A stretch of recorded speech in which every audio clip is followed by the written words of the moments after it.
التراث الشعبي هو أحد أهم معالم الهوية القومية والوطنية للشعوب، ومنهم الشعب الكردي، وهو يعبر تعبيرا صادقا وحقيقيا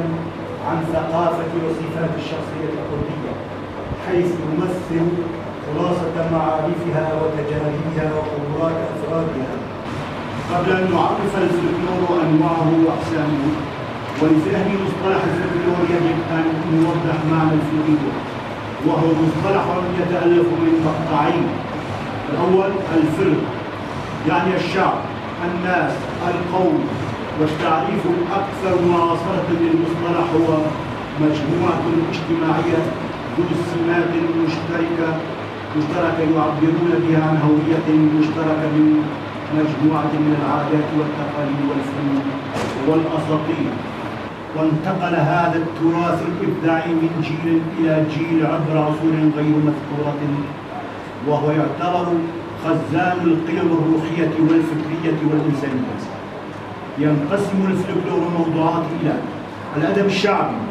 ويتفرع بدوره إلى الفنون والشعر والأهازيج والأمثال والقصص المنثورة. بخزائية واقعي بريون دوير خزائية داده لبرمه باری موسیقی خو موسیقی و استران دنبیجی خود کشتی دوید مسئله دو حصرا نیدن بهتر یک موسیقی از کارم هنو نبزار که مثلا هند زمانی بری حقان ها علامه دبین حقانی بری 40,000 سال جی موسیقی هست